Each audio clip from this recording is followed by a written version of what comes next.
This podcast is sponsored by nobody. Hey dudes, this is Bonnie Hayes. I sang Girls Like Me on the original Valley Girl soundtrack. You're listening to Tommy Throwback Kovac on Splat from the Past. He fucking rocks. Hey dudes, welcome to Splat from the Past, the only 80s themed horror sci-fi show where things can get totally radical. Now today I will be talking to Theresa Hayes, a lovely, talented lady in acting and dance. And she played Cindy in the 1983 totally cult classic Valley Girl. She'll be like my fourth guest from that movie. And she's also been in Eight Is Enough, The White Shadow, The Charmings. God, that was such a bad sitcom, but it's still funny. Um, she was in Larry Cohen's The Ambulance. She was in Grease 2. She's also a dance teacher and dance instructor. And she's worked with the greats, I will tell you. She's worked with Juliet Prowse. She's worked with Carol Burnett. She instructed past guest Stephanie Kramer in Menopause the Musical with the great late Judy Tenuta as well. And this is going to be a great conversation. I've been looking forward to this for a while now. And I am so excited. And Teresa is looking forward to it as well. We talked about it in email. And it's going to be like totally awesome. Today's tax day, April 15th. George Carlin had a great joke years ago. He said, "You know where you can stick it." Well, why does everyone assume they know where they can stick it? Suppose you don't know. Suppose you're a new guy. I think there needs to be a book, 101 Places Where to Stick It. Now that I think of it, there actually is that book. They sent it to you on April 15th. I love that joke. Such a brilliant joke. He was such a funny, brilliant man. So yeah, here is my interview with Theresa Hayes.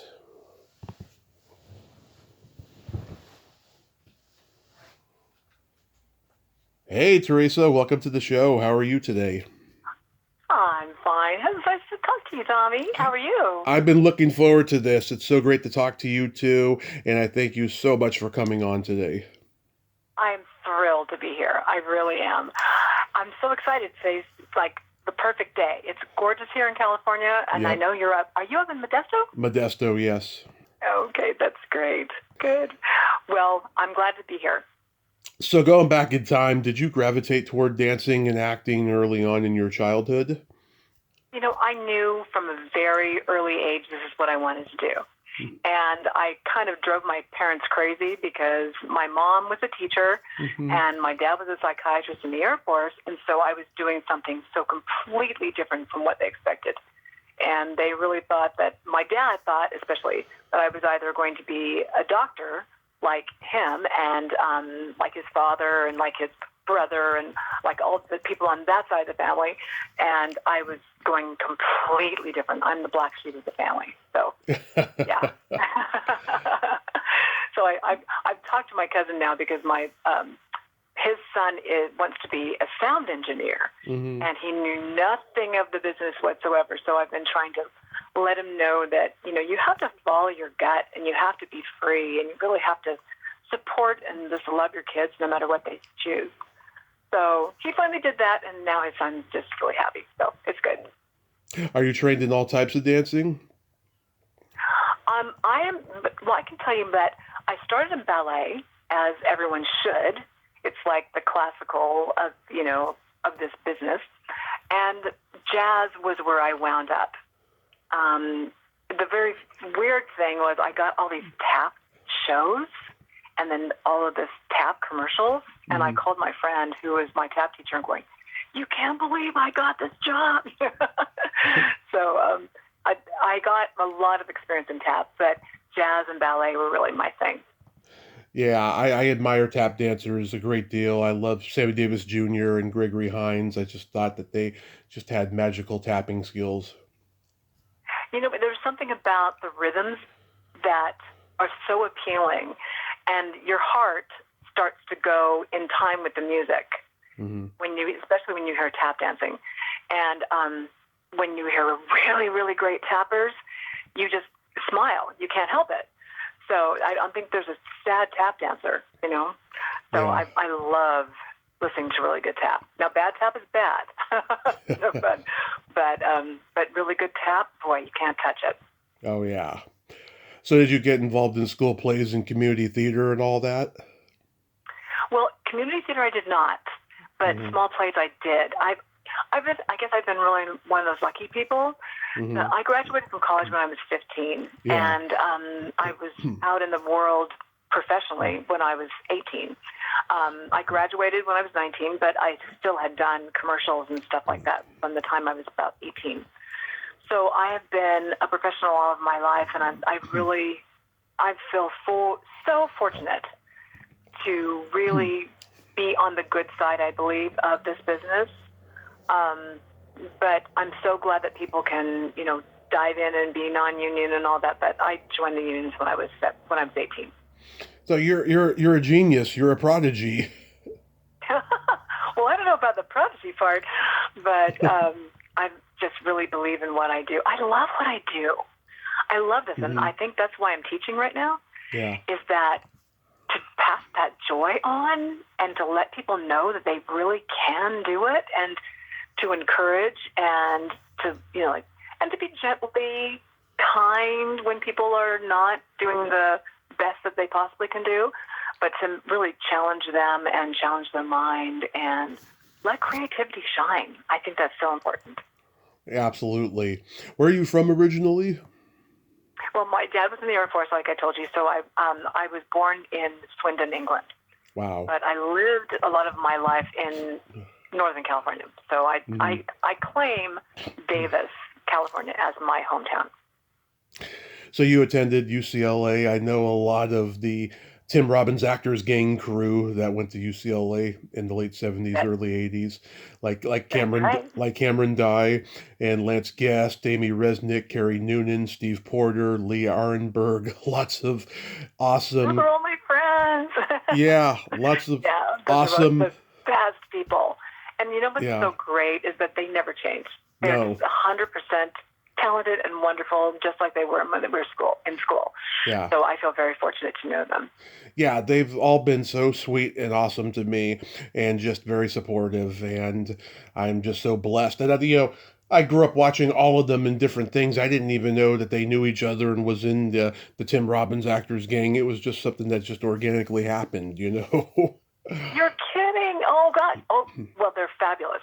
And the fact that Tim started that group was one of the greatest things that ever happened. I mean, it was such a stylized thing that for all of us, it was something new and different and exciting, and we all went, ooh, ah. But just to be able to see them on a daily basis, whatever, or even at auditions or whatever, you know, we still support each other, and we still write each other, and we still say happy birthday, thanks to Facebook, and, you know, all that stuff. So it's great. Yeah. Did you do any theater at UCLA that stands out that you're proud of? I was very fortunate because every year I was at UCLA, we did something.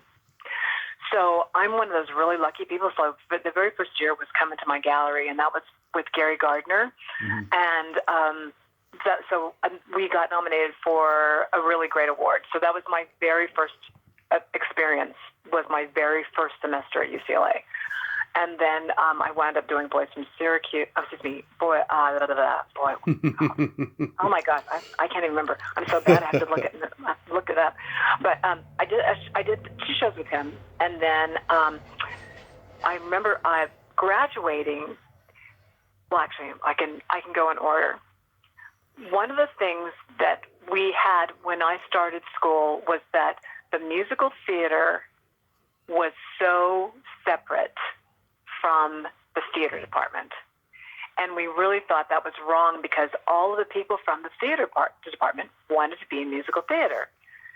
So David Levy and Marilee Bradford, well, Marilee Roseman at the time, put together a show that was a Sondheim review. And it was called Something for Everybody Sondheim Tonight. So we did that show, and Carol Burnett came to the show. and loved it so much that she said, let's do a Cole Porter review. So Carol Burnett did a Cole Porter review with us and gave money to make the Carol Burnett Musical Theater Awards. So we were thrilled that she was able to do that. And so I was able to do my very last show with Gary, and I was the lead in that. But she also gave the Carol Burnett Awards, and I was the first winner of the Carol Burnett Awards. So my experience at UCLA was amazing. Mm-hmm. I met some of the greatest people. They're still my friends. I learned so much about acting from all of the teachers there. I had no idea that I was learning from some of the very best that there was. I just loved what they had to say. And I feel like I grew as an artist because of my time at UCLA. Did you know John Massari? No, I didn't. Yeah, he's a composer for films, mostly horror, sci-fi films. He got the Frank Sinatra Award at UCLA in like 79 or something. Oh, so John Fragnoli? John Massari. Oh, okay. So it must have been the year after me. Yeah. Because he wasn't the first. He wasn't in the first winner, but he must have been right after me. Yeah. Yeah. Isn't that amazing? It's so great that there's so many of us who came out of the same location, and we had such a great education. Oh yeah, and there's no internet. Everybody kind of knew each other back then, and everybody hung out more. It's a different era now. Exactly, and I feel so bad for a lot of these kids who never went through what we went through at the time. It's a different world, but everyone supported each other, and everyone went to the theater all the time, and everyone, if you couldn't go because you were doing another show, you still sent real mail, but by snail mail, to the individual who was doing a show, and it was a very, very good time. So I feel very fortunate to have been there during a huge growth time of my life, I believe. And you also trained with Daryl Hickman. I can't remember who specifically, but I've talked to people who trained with him as well. Who was in your class with him? Daryl, to tell you the truth, to work with Daryl Hickman, who I think was a genius, I don't remember who was in my class as much as I remembered so much of what he taught. Mm-hmm. And then I wound up using a lot of that material as I pass on the information to other people. I really believe that the honesty and the authenticity used in acting is something that is taught, what should be taught. And the next thing you know, people are starting to apply it to their life. Mm. And that's how I got into, I think, really a cross between Uta Hagen and Sanford Meisner. Yeah. Because I think that authenticity really works well when you're working with another individual. Mm-hmm. Whether they're of the same caliber you are, whether they're better than you are, whether they're worse than you are, you're just dealing authentically with whatever's in front of you. Right. And I think that's one of the greatest forms of acting that there is. And it's so in the moment, you know? Yeah. So I really believe that. So I thank Daryl for that, because I think some of my greatest creativity came from him. Mm-hmm. But I really couldn't tell you. I'm so bad. I really couldn't tell you who was in front of me in that class. Did his brother make an appearance in class? No, he didn't. Unfortunately not. Dobie Gillis. But, yeah. I know a lot of people love him from that show, but no, he didn't. Yeah, but it was really great. I got to tell you, one thing that was really wonderful for me was that when my parents were in the air, when my dad was in the Air Force, I used to go to the West End all the time with my mom. Uh-huh. And we used to take the train in to see shows all the time. Uh-huh. And then my parents would both take me to see the show all the time. Mm-hmm. And when I went, there was this person in this one show, and I thought she was fabulous, okay? Mm-hmm. So then next thing, a few years later, she's in another show.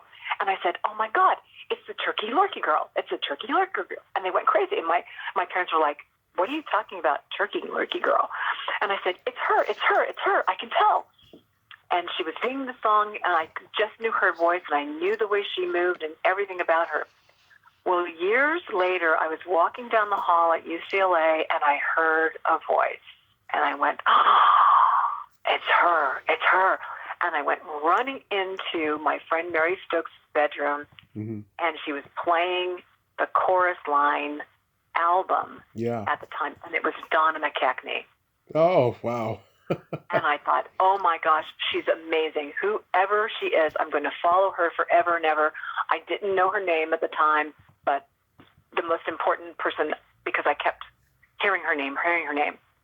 Well, years later, Tony Stevens was doing a show, and he asked me to understudy, and I had understudied so many shows, I said, no, I don't want to do it. And he said, oh, Terry, I wanted you to understudy Flo Lyle, who was doing Dance Fever at the time. And I said, well, it's nice, but I don't think so. And he goes, and Donna McKechnie. And I went, what? I'm there. And I wound up being her understudy. Nice. And I got a chance to meet her. And I got a chance to replace her when she was out. And then she became such a good friend of mine. And when I did Chorus Line, she sent me all this stuff. She goes, you're in the Cassie Club. And she sent me all this stuff that all the former Cassies would get. And I think about that all the time. And I think if there is somebody who is a great influence, even to this day, I mean, think about, she does a show on Broadway. She's doing all this stuff in New York. And she still has time to email and say hi. So I just think, sweet. If you have somebody in your mind and someone in your life who you admire, you never know. You could be opposite them, or you could understudy them, or they could wind up being your friend. So stick with it. That's amazing. So you guest starred on some episodes of The White Shadow. That was a great show. Anything stand out about that? That was one of the first shows I was able to do where I think learning lines, and I learned about hitting your mark, and I think I grew so much from that because I really thought about consistency. And I thought, if you give the editor, the same kinds of things, then they can edit easily. And now I'm learning even more about diversity and doing a bunch of different things, so it gives the editor a choice. But I think during that time period, I was so honored to be on television and to turn it on, and there I was, and it was so exciting. I think everybody should get that chance. So I really pull for young actors all the time, because I think, oh, that was me. I remember that feeling, Yeah. So, I feel really fortunate to be in that show. There were so many great actors, and they all went on to be terrific directors. Oh, yeah, Kevin Hooks, the Timothy Van Patten was on there. Van Patten. John Mangatti. Oh, my God. So I wanted to reach out to him for the longest time because I love Meatballs Part 2. I found his wife on Facebook, and before I could reach out, he passed away. Oh, no. I'm so sorry. Oh, he wasn't the first. I've had many like that since, but that was one that I was just like, oh God, why couldn't I find her sooner, Oh, yes. Oh, I'm so sorry that you didn't get a chance to do that. Yeah. But let me tell you, they're just brilliant people. And I think the experience, because you show up on the set all the time, and because you learn about angles, and you're learning about lines, and you're learning about you already know the language because you've been an actor. So many people go into directing afterwards, and they're brilliant. I see a show and I'm thinking, oh my, they're fabulous, and I look and I see, oh, it's Tim Van Patten's movie, or it's John, it's somebody else's episode they have directed, and I think, wow, I got a chance to look at them. That's great. That's Kevin Hooks' play. And so, whatever, it's really exciting. Now, you played a reporter on 8 is Enough. That's the one where Ken Berry is the exploitive reporter. He was great. I interviewed his first wife a couple times, Jackie Joseph. What was that experience like on 8 is Enough? I first of all, because they requested that I come in, and I was like, "You're kidding, what?"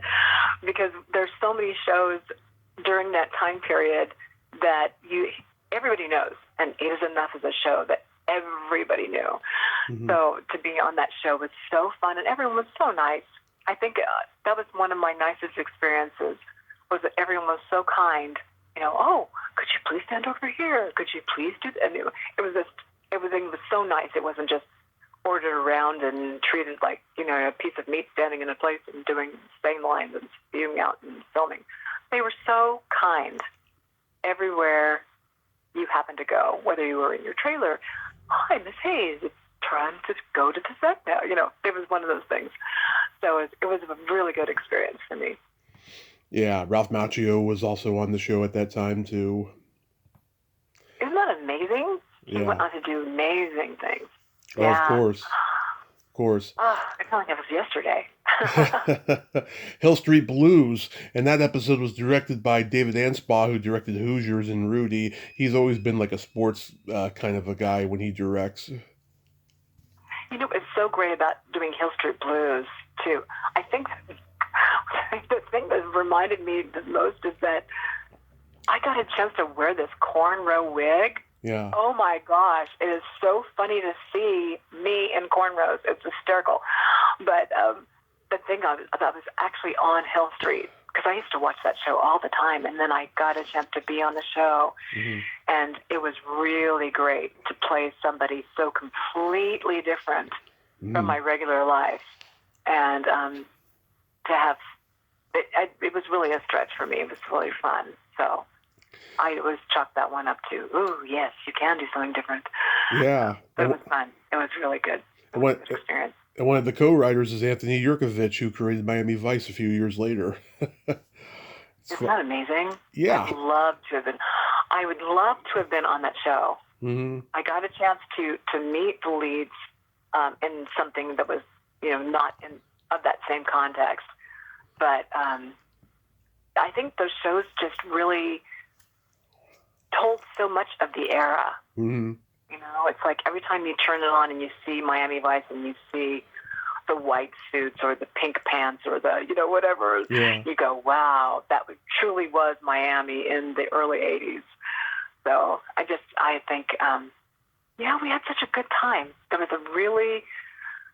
I think that people don't understand that time period, Mm-hmm. and to be able to see the television shows of that time, it gives a better understanding.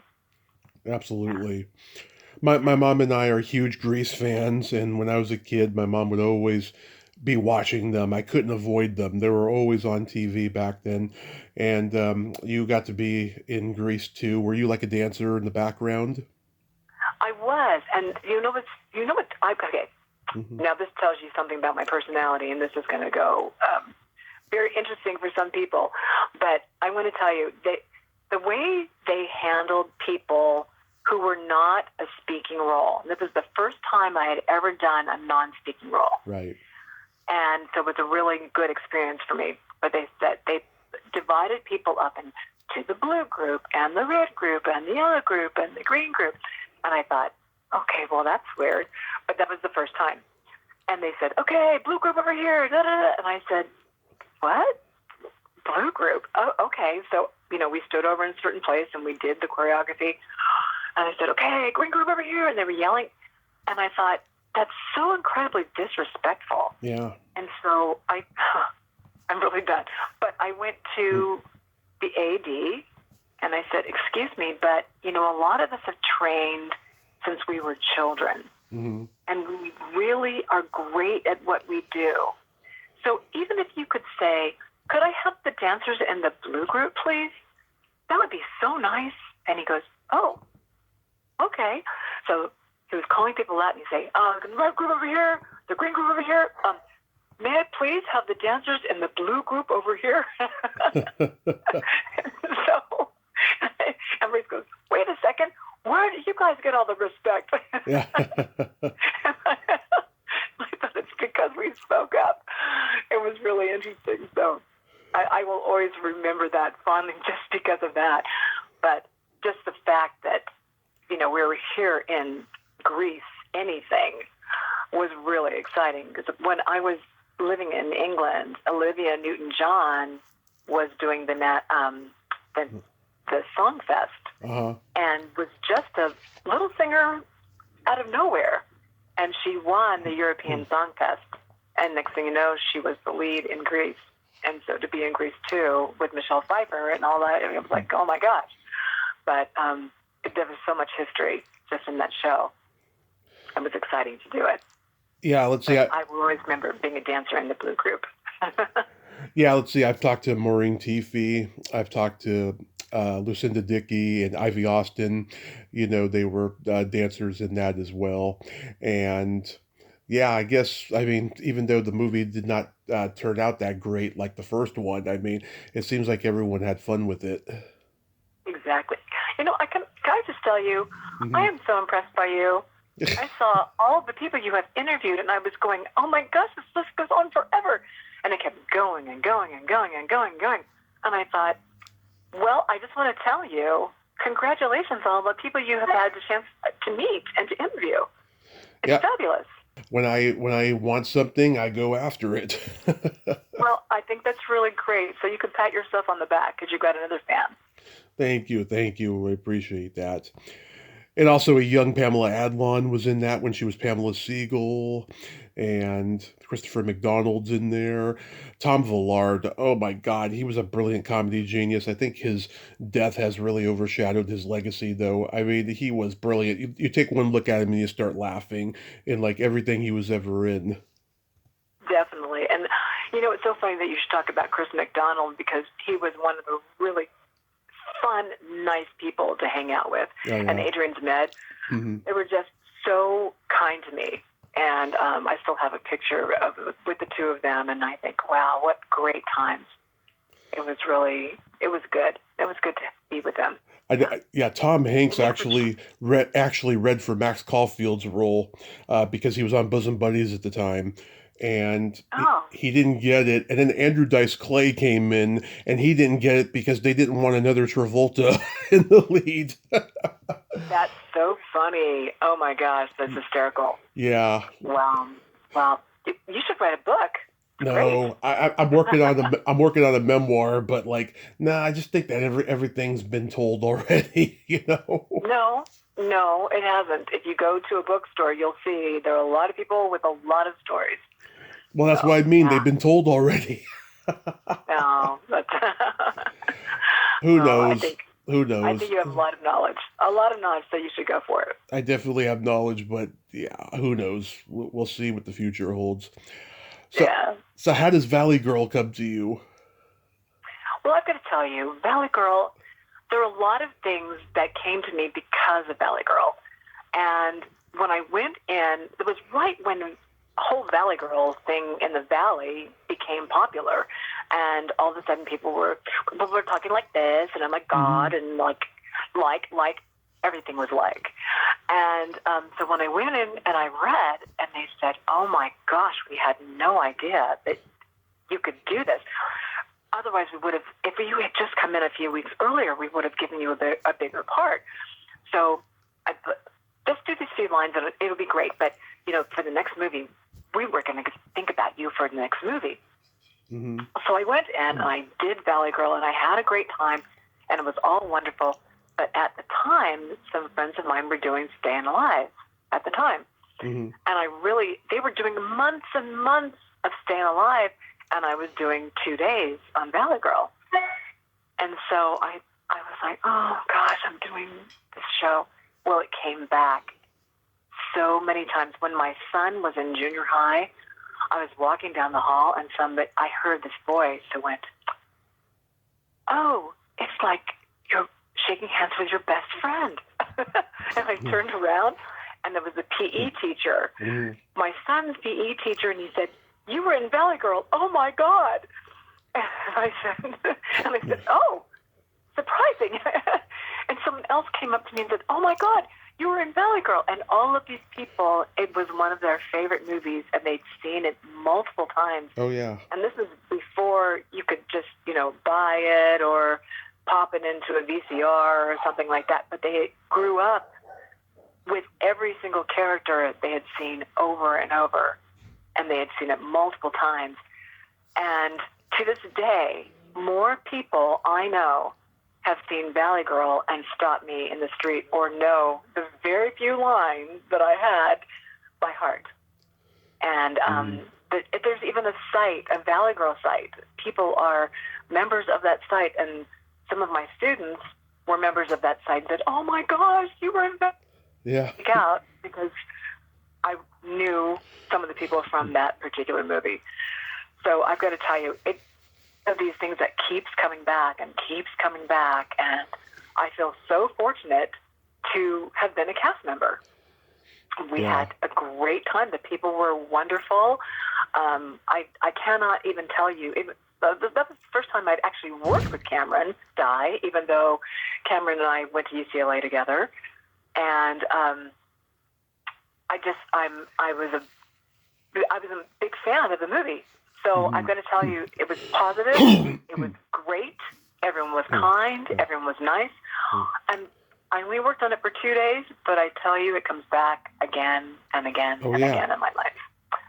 So. Oh yeah, it's one of those very thankful. One of those teen movies that's never going to go away. Everyone loves it. You know, anyone who loves 80s teen movies loves Valley Girl.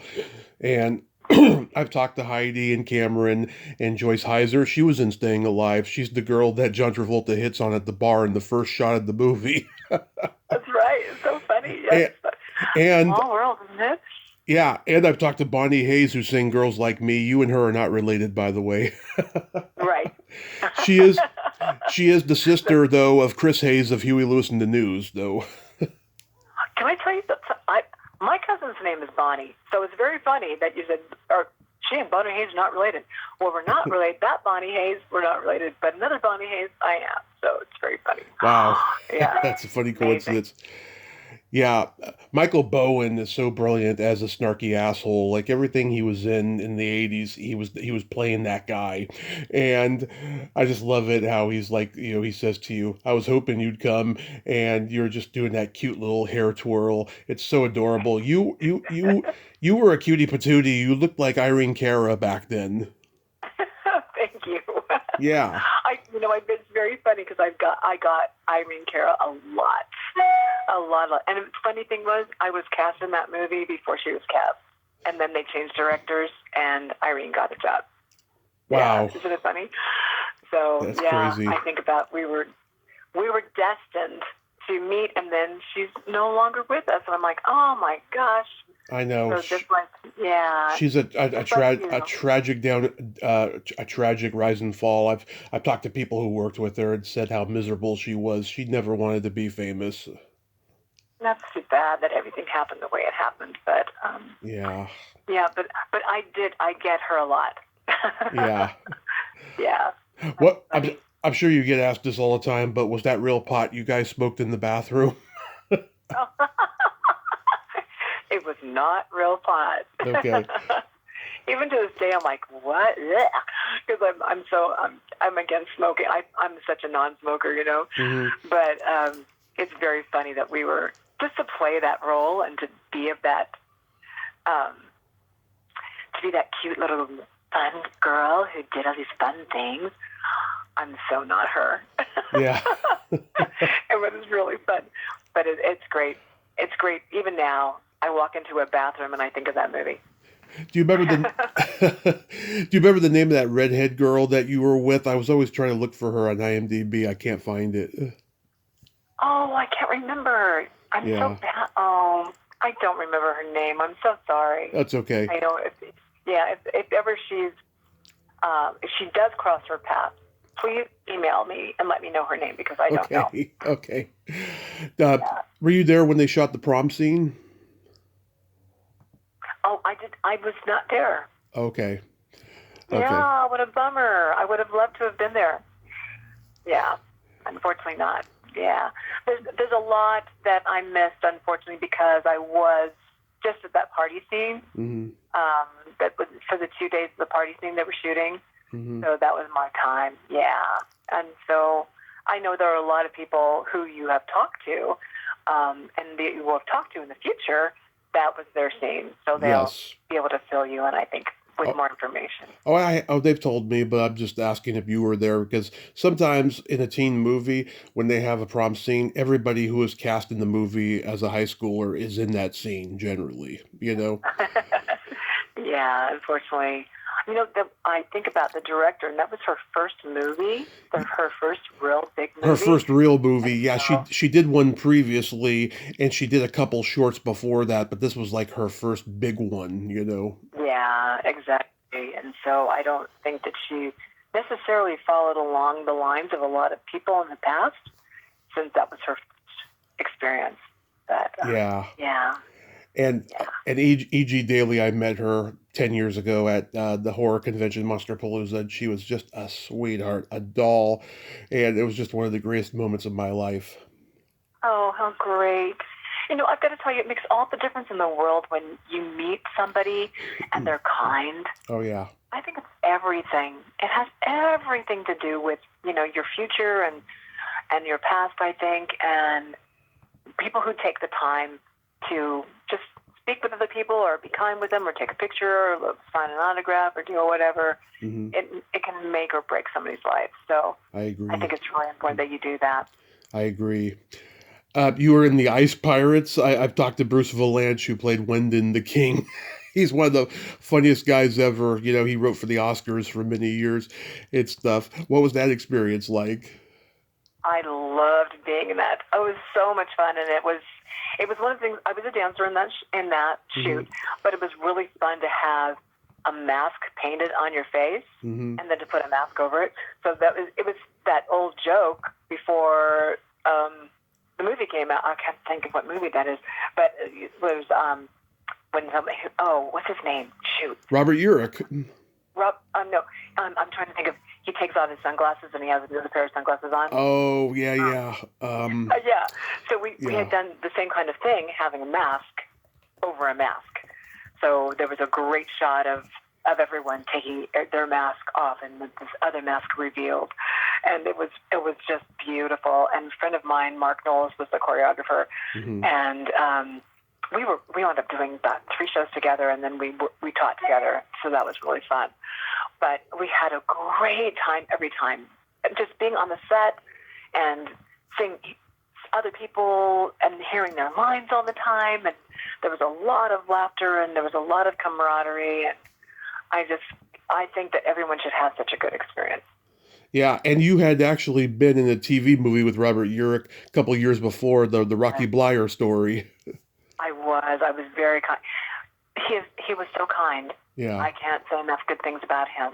Just take after take, it was like your best friend, someone you've known forever, someone who is fun and respectful, and every take was different, and always showed up on time, and he was just such a nice person. So it was nice to be able to be with him. He was a nice Midwestern boy, and I tried to get his widow, Heather Menzies, on, but she passed before I could get her. This was like in the first year of the podcast. She was one of the Von Trapp kids in The Sound of Music. Right, yes, exactly. And so it was a really good time. There were a lot of things a lot of people I'm very, very fortunate to have met, I think. And I think in my youth, I really should have written a lot more people down or taken more pictures with people or gotten their autograph or doing something with them, because there's some things I don't even have on my resume anymore. Yeah. But I really need to, because I think about, being on Dynasty, I loved everyone on that show, and I think, I should have written that down. Yeah. So a lot of people, I think, I should have written that down. And we were watching Hacks the other day. Oh, yeah. And I thought, oh my gosh, I was with this. I don't know these people. It was really funny. And I think, oh my gosh, they're so talented, and they can say one little line that stays with you for the rest of your life, and you forget. Yeah. And I think I need to give credit to all of those people who really took me aside and led me down the right path, or led by example, because they were such great professionals and stayed consistent in that. So I feel like my life has been very, very lucky. You were on a sitcom. My mom and I used to watch it. We didn't like it, but because back then, you only had a limited amount of channels, you watched even the bad stuff. The Charmings. Oh, it was really fun. I've got to tell you. Okay, so your mom didn't like it, but I've got to tell you what a great show was. It was funny, but it was dumb. It's there's a when you mix any kind of fantasy Yeah, with the present day, a lot of people go, "Oh gosh, that's corny," yeah. and it's not. If you live in your head and you live in your imagination, and you can do all this. I loved it. It was really fun, and so I had a great time with it. So it's too bad you didn't like it, but I did. No. I have fond memories of watching it with my mom, but like, I just, in hindsight, I was like, oh my God, what were they thinking? Because I know. they're trying to bring back the fantasy shows of the '60s, with Bewitched and I Dream of Jeannie and My Mother the Car and all that stuff. That's true. you know, I mean, during the time that you think about it, we lived in our head. We had imagination. It's so completely different now with the internet because there's so much reality and there's so much information yeah, coming in all the time and the horrors of the day, But yeah. it's really nice to live someplace else and to imagine things and create and that's exactly what people did. They were like, imagine if a car could talk, or imagine if you had a dolphin who went ee every time, So it's very funny. Like you think of Flipper, you think of anything like I Dream of Jeannie or The Munsters, the Addams great. Family. Yeah. Yeah, we used to love that. Yeah, I love those shows. Love them all. Yeah, it was great. We had a good time, and so that's why I thought the Addams Family would never go because people weren't going to, let that happen, let that imagination go. Yeah. Oh, anyway, went crazy. Do you remember Rip Taylor on the Charmings on that episode? Rip Taylor was so funny. Mm-hmm. He was, some people who just don't stop being funny. Yeah. He was always funny. Oh yeah, he's always walking down the hall. It was funny, at the dressing room. It was funny putting on his makeup. He was always funny. Flipping his toupee and then throwing confetti around. But he saved the confetti for the talk shows. But yeah, but it was great. Yeah, it was really great. So yeah, there's a lot of great people who created great memories, I'd say. You were in the ambulance. I got a couple stories about some of the people on that movie, but what was your experience like first? Well, I've got to tell you that the ambulance was very hard. Uh-huh. That was one that was really hard for me because they were doing a lot of makeup. I had a lot of prosthetics, and I was one of the victims in the ambulance. And they had to do all of this and do my particular take very quickly before the sun came up. Mm-hmm.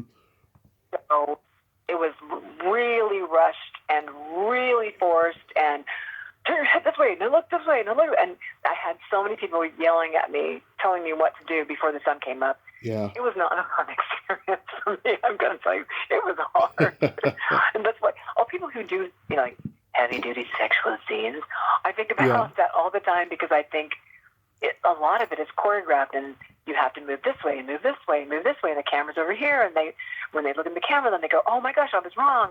Put your head this way and they're yelling at you the entire time. Yep. And you're on a time limit. So it's people who go, oh wow, you had such an experience. Yeah, I had such an experience. Yeah. It was very, very hard. Yeah, I met Larry Cohen at Monsterpalooza about 9 years ago. By that point, he was so bitter because, he got to an age where he couldn't sell a script anymore, and his scripts were being unrecognizable in the final product when other people directed them, and he couldn't get a movie directed. He became so bitter and resentful. Like you tried to give him compliments, and he would tell you to shut up. Oh dear. Yeah. Yeah, it was a weird, funny experience meeting him, but I'm glad I got one of his stuff cups. He made that horror movie, The Stuff, with the yogurt that eats you after you eat it. So I got one of those signed. And then I interviewed Eric Roberts' wife, Eliza, And I met the two of them at a convention a few months later. And then I asked Eliza to come back on. And at this time, they were doing Zooms during the pandemic. And she comes back on and she brings Eric with her, and she brain farted. She didn't know it was just going to be me and her.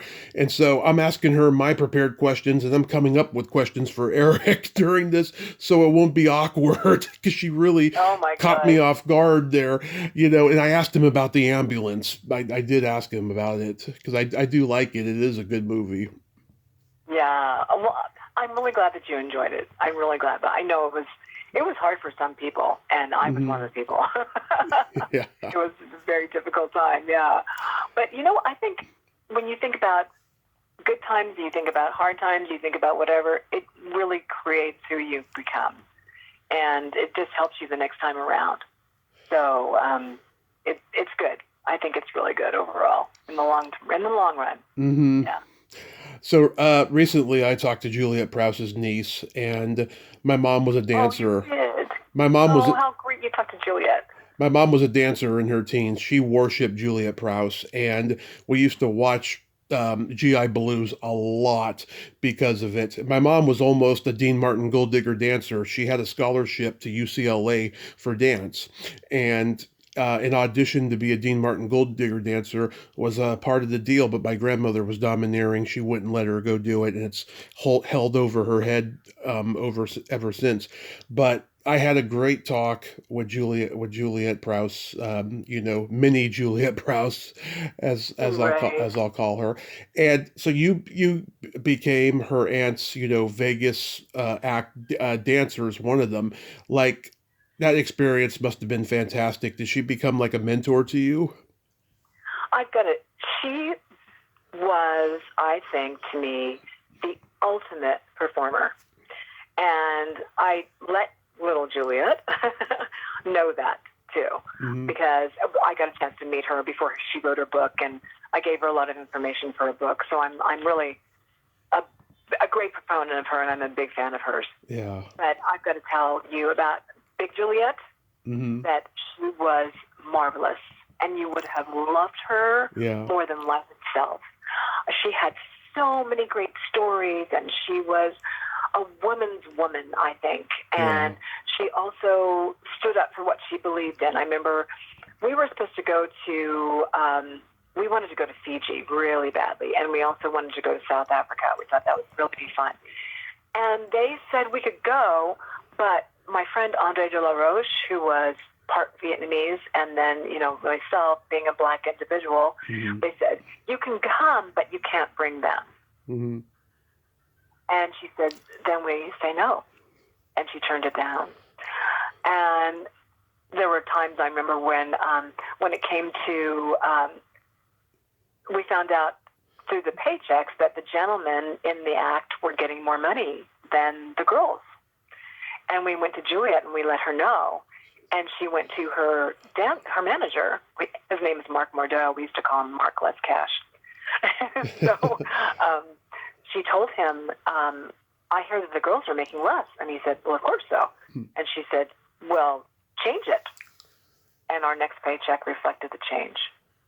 And she just always stood up for us and was fun and was professional and was always, everything was just always so perfect. And even when she didn't feel well, she would go into the back room and get a massage and come out and go, okay, so Poitiers for you and Cabernet for you. And she always remembered everything that everyone drank, and everyone would sit around at her dressing room and talk. And, she was really my friend. Yeah. And when I was pregnant, she called me and told me all the things I needed to do for my son, things that she did not do. And she was just a wonderful person. Everything about her was wonderful. Her stories about Frank Sinatra, about Elvis and all that, she would tell us all these great stories. And I just think I am so fortunate to have started my career with her in my life. Yeah. And everywhere I went and everything I did, and they would say, oh my gosh, you worked with Juliet. And I'd say, oh yes. And I just have this warm love for everything about her. Yeah. I can't say enough good things about her. Yeah, I forgot to tell Juliet on record that my mom worshipped her aunt, so I told her in DM later, and she thought that was lovely. I think my mom wished that I had said it on record and stuff, but I just completely brain farted. But my mom was very proud that I talked to her, though. So I'm so glad you did. And I'm going to tell you, this is her first book. This is her first, Yeah. venture like that. yeah, And she captured it so great that by the time I got to the end of it, and, Juliet's demise was slowly occurring before your eyes as you were reading each word, I found myself crying, and I thought, wait a second, I've already lived this. yeah, But there I was, sobbing over it again. And she just did such a great job capturing the moments, I believe, of Juliet's life. absolutely. And I'm really touting her book if I possibly can. I'm pushing her book because I really think everyone should read it and know the person that Juliet was. And she was more than just a great pair of legs. She was really a fabulous individual, and everybody should know the kind of person that she was. She believed in hard work, Mm-hmm. and she believed in hard play, and she believed in loving, and that's what she did. She just loved really hard. I found out you instructed another guest of mine, actually one of my favorite guests I've ever had, Stephanie Kramer, in Menopause the Musical. Stephanie, she was so great. Yeah. I love that. I was in that show, and I had a great time in that show, and I wasn't going to do that show. And the next thing I know, there I was, and I'm playing two different roles and also being the dance captain. So I got a chance to instruct Stephanie, and she was so much. She's great. We email each other all the time, and just seeing her life and think about her experience. My gosh, talk about wonderful. She was also. I used to teach at the American Academy of Dramatic Arts, and she also graduated from there. Yeah. So we have so much in common, and I would just call her to talk to the second-year students as well, and she would come and talk about the business and what you should do when you're a lead and what you do when you're on your way and giving great advice, and plus her daughter's so beautiful. Oh, my gosh. Yeah. But everything about Stephanie is remarkable. I cannot say enough about her. She's so very talented. Yes, and fun to be with. Yeah, and funny. Funny. Yes. Oh, she is hysterically funny. I can see why Fred Dreyer loved working with her on Hunter, because she's like one of the guys. Nothing phases her. She's really, really fun, and she's just, oh my God, just a total sweetheart. And I just, oh my God, when I watch an episode of Hunter now, I'm just like, I just feel so good when I see her on screen, because that interview was just one of my absolute favorites I've ever done. And wonderful. And she just takes things in her stride and doesn't let anything bother her. And she's positive. Full of knowledge and, this everything that I think a person should be. She's just wonderful. So yeah. That's great. That's so great. You got a chance to do that too. Yeah. Yeah. But I have positive things about her. Yeah. And unfortunately, another one passed before I could get an interview with her, Judy Tenuta. She, I emailed her and I never heard back. And then when I was going to resend it, I just found out on Facebook that she had passed away. I was devastated. I love Judy Tenuta. I know. I think about, it's really different. It's interesting when you are a dance captain, I think, because there's certain choreography that has been set, but you would have to find a method that makes sense to the individual that you happen to be teaching. So, and make it fun for them so they remember. And there are different things that will stay in people's mind and some things that just go right. They go, oh my gosh. And they have to make up their own when they get to that part because they have no idea. But Judy was so much fun, and she would just crack so many jokes. I remember thinking, oh my gosh, when you have to meet somebody and teach them something, and they are so far up in the business, and you go, uh-oh, I'm working with XYZ. And so you put so much on your head about information, how can I translate this, and how can I give them all this? And she was fun. Everything about her was fun. So Yeah. it was great being a dance captain for that particular show. I remember it was real. So I had good people to teach. I really did. And they did a good job. Yeah. So do you... I think just being able to escape is so much fun for the audience, and it's really fun for us performers to take them on that journey. Yeah, do you get a satisfaction teaching that you don't get when you're performing? I think it's a different kind of satisfaction. It's very hard because there are certain things you cannot do, and so you feel like you want to bite all your nails off because you're sitting there going, oh my gosh, do it right. But I think that when you're teaching somebody and they get it and they turn it into their own, oh gosh, you just feel like such a proud parent. And there's a feeling that you get when you're performing, when the audience collectively understands what it is that you're trying to tell and convey, and they are moved by what you do, then you know it's been successful. So I think you get something from both.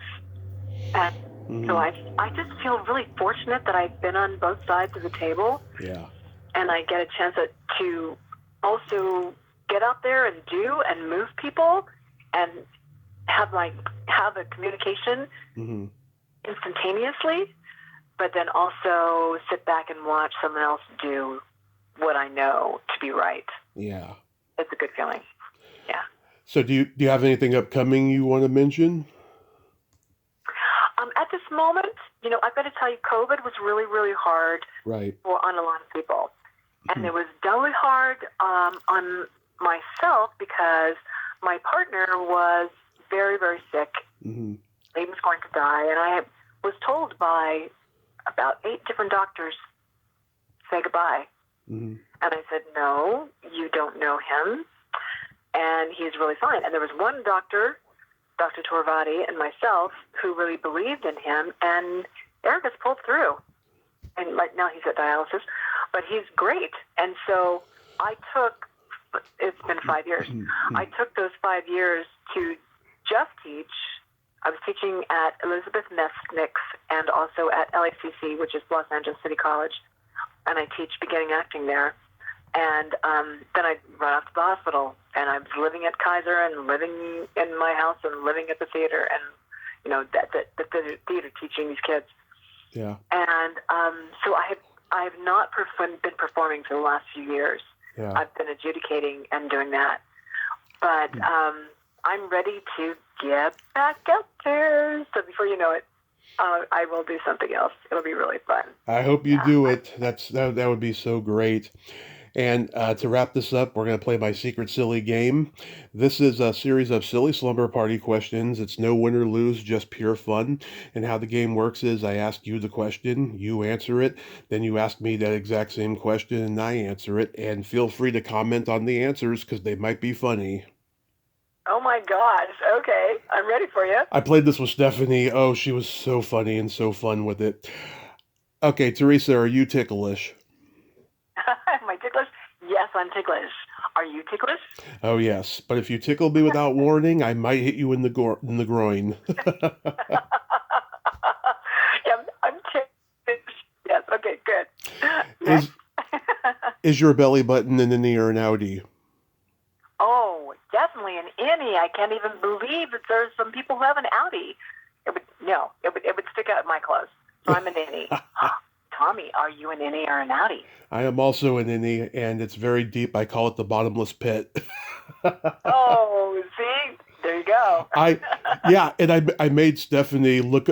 She told me she had to lift up her shirt to look because she hadn't looked at it in years. That's funny. Well, it's funny because I think about that a lot whenever it comes to having a child, and I think, my gosh, where does that go? Yeah.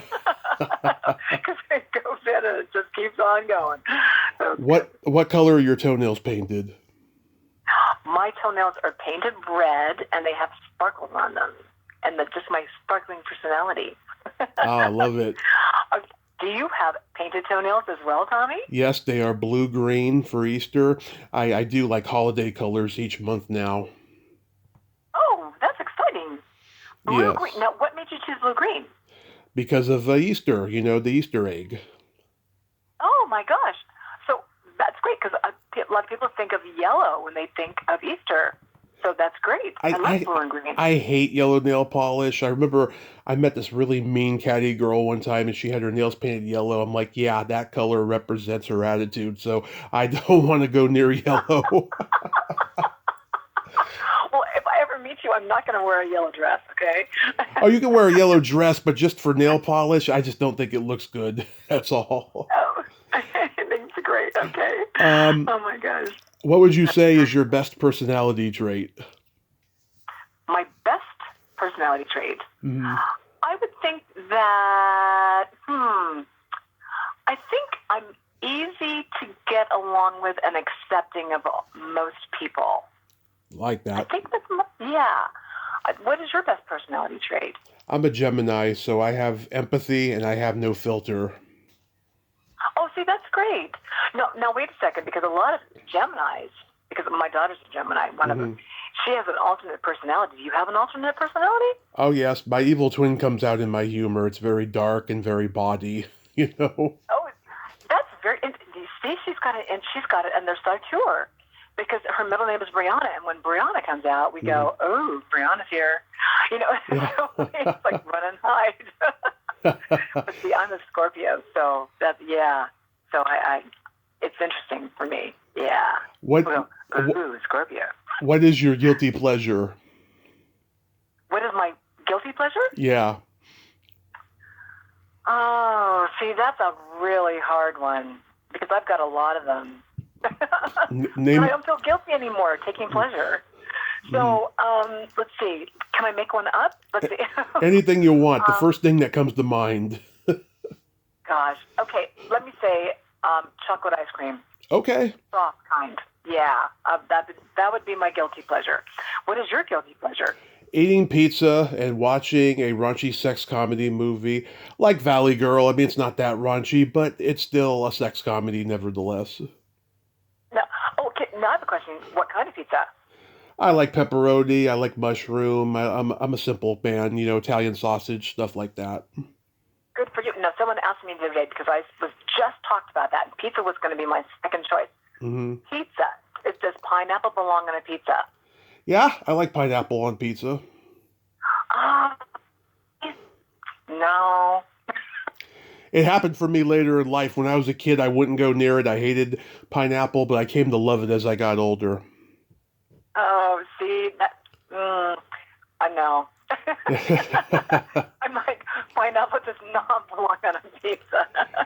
And then, okay. Yeah. and then, I love pepperoni and mushroom. It's great. Okay. yeah. And what's your final one? And then my final question, and my favorite one actually, is there a stinky smell that just makes you gag? Gosh. Is there a stinky smell? Okay. What really gets me every single time is when people throw up. Yeah. Oh, gosh. You know what? To this day, I just can't stand that. And I have to clean up a lot of it. And I'm like, oh, dear, oh, dear, oh, dear. No, yeah, that one gets me every single time. Can you tell me something that makes you gag? Either farts or feet.